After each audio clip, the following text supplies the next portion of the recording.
So, after completing my, I guess you could call it E3 wish list, I forgot to mention the one thing that I've constantly been reading, constantly been hearing people talk about E3 and Sony, um, the potential announcement of the PlayStation 5. And truthfully, I don't know what to think about this. On one hand, you got to kind of think with Microsoft launching the Xbox Scorpio in this holiday season and the recent success of the Nintendo Switch, which is selling tremendously well, probably one of the best selling consoles of all time so far.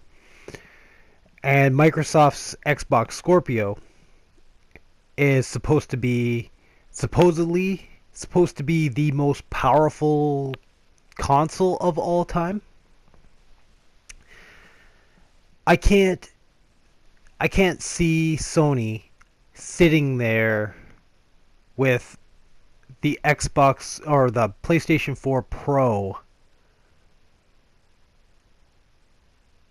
for a long period of time. I don't see that system lasting a long uh, approximately another year.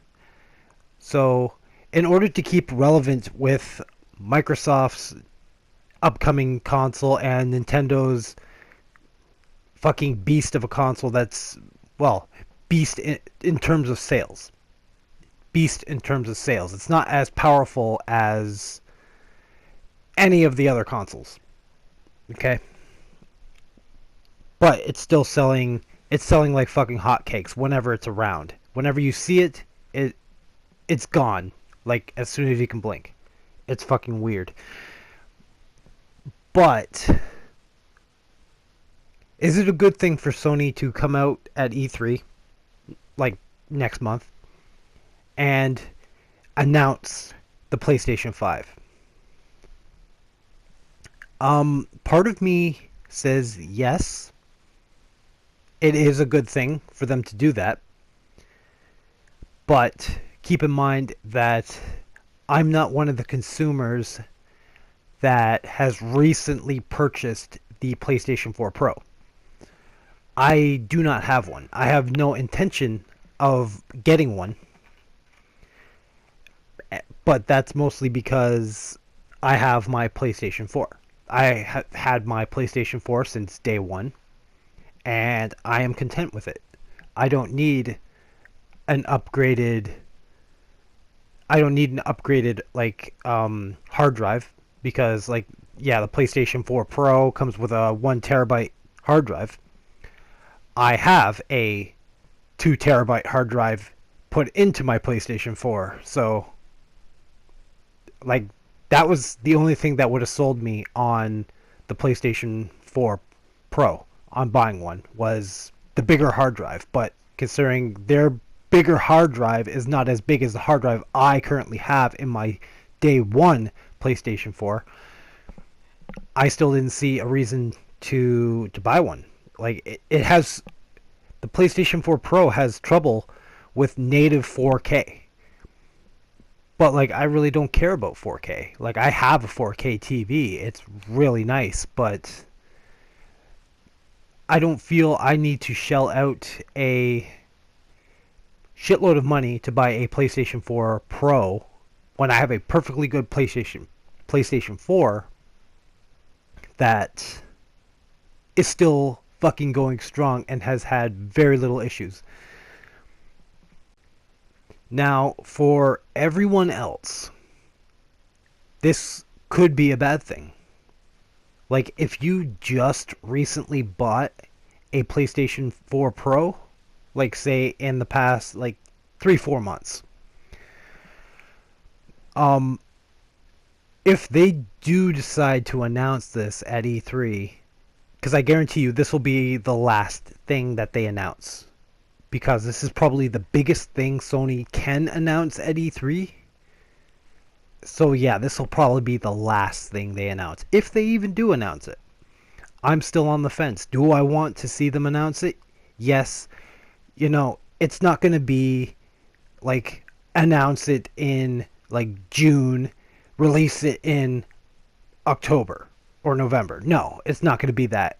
It's going to be release it in or announce it in June and then like release it in November 2018, and then you know we'll have like a specs thing before like E3 at E3 2018 for what it can basically do power wise.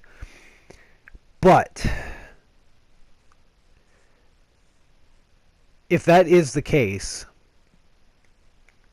there's a few things that are really bad about that. Like, does that mean that there's going to be a lot more like PlayStation 5 games?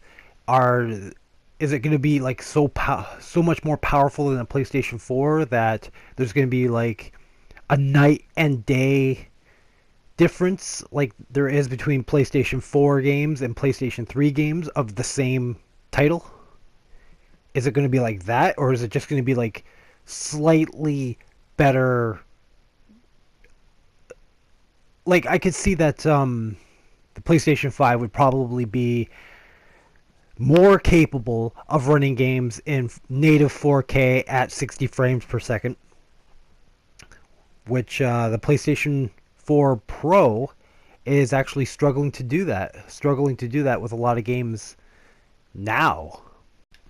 So it should come to no one's surprise that the PlayStation 4 originally launched in November of 2013. So yeah, if you go by that time span between 2013 and 2017, it's had a pretty lengthy life cycle, but it's not done yet. Like hell, it's not done yet. The PlayStation 4 Pro, on the other hand, has only been out for like less than a year. Less than a year. So that's a main concern. But at the same time, you can actually look at what they did with the PlayStation 3. Like, they kept that shit alive a lot longer than they should have. And they kept releasing games for it, like heavily degraded games that appear on both PlayStation 4 and PlayStation 3. So, obviously the PlayStation 4 Pro's lifespan is going to go well on into the PlayStation 5's life cycle.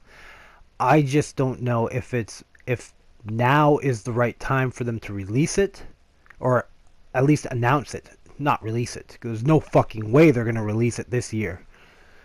What I think they're going to do is, possibly if they do announce it at this upcoming E3, they will wait and see what the Xbox Scorpio is actually capable of, and then probably do their best to match it or surpass it as much as possible for their system, which will probably launch in the next year, like holiday season 2018.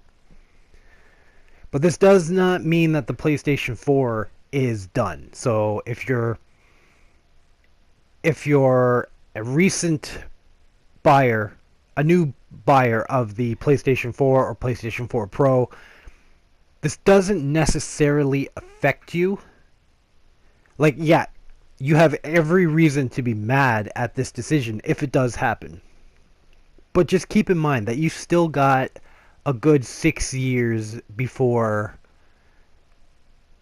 you actually start seeing like PlayStation 4 games actually start to drop in like what they actually release.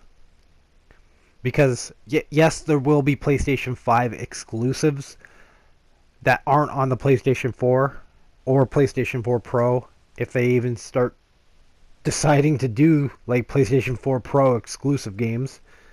At this point, I don't see a fucking point of them doing that.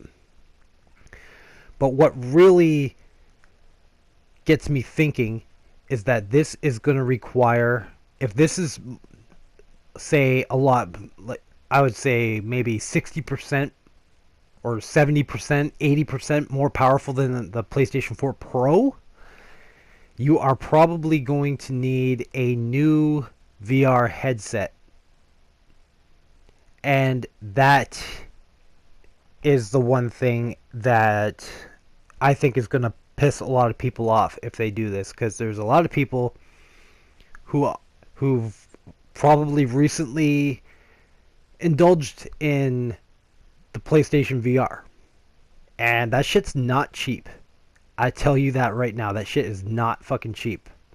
I know a few people who have one, and if they actually go ahead and have to release a new version of the PlayStation VR headset, there's going to be trouble. There's going to be a lot of fucking trouble. As for things like backwards compatibility, that's probably not even going to be a thing, because the PlayStation 4 didn't have any backwards compatibility with PlayStation 3 games. You know, I think the days of straight backwards compatibility is gone, because they want you to subscribe to their PlayStation Now subscription shit, and you know, that's fine that they want to do that kind of thing, but it's just so much easier to go out and actually buy the actual game for the PlayStation 3. It's like, yeah, you can play it on your PlayStation 4, but you're basically playing it from a PlayStation 3. Like, ugh. I don't know. I never found the use for PlayStation Now, and I don't think I ever will. But the main point is, will Sony do this? And unfortunately, I think they will, because that just seems to be the kind of mindset they are in. Because PlayStation 4 sales are kind of to the point where they're dwindling. Not necessarily dead, but they're dwindling. Like last I checked, there was something like 53, 56 million PlayStation consoles sold, PlayStation 4 consoles sold worldwide.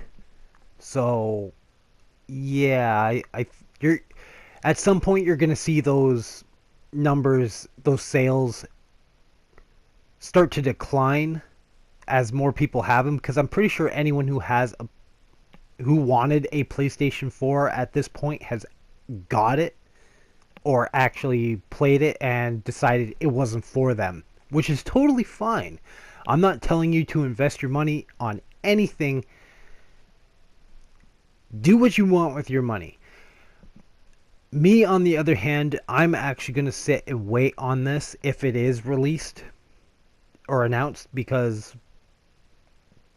you know, I got so many fucking PlayStation 4 games to go through, and I don't want a repeat of the PlayStation 4 launch fiasco, because it was like, okay, well, this game is kind of okay, this game's okay, but like, where's the real like hard-hitting shit?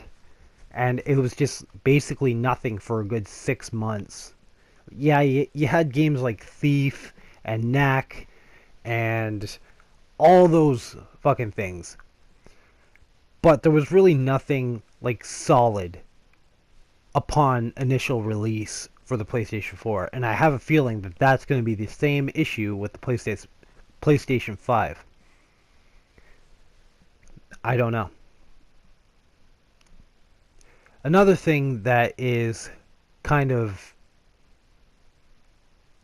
upsetting is the fact that trying to locate a new console on launch is kind of ridiculous. Not to mention the price. We have no idea what the price of this could be. We have no idea what the specs are going to be like. We have no idea what games are going to be available at launch. So, like, we're still a long way away from the PlayStation 5. Whether it is announced next month or not.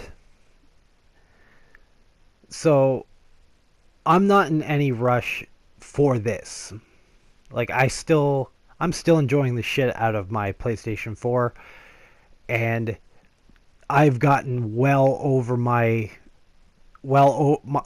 the amount of money I spent on it in terms of entertainment. But you never know. Competition breeds incompetence sometimes. So sometimes when your competitors are doing so much better than you, which the Xbox Scorpio could very well start boosting sales for the Xbox brand. I don't know that is just what seems like it could happen. The only problem is they have to have the games to back up their new fucking system, but they're not really talking about that. They're talking more about the system, less about the games. And when you're buying a console, 99% of the time you're buying a console for the games, not just the console. But yeah, that's basically all I can say. It's basically just speculation at this point. Um, Hopefully Sony knows what they're doing. Hopefully they don't botch this. Hopefully this is a good decision.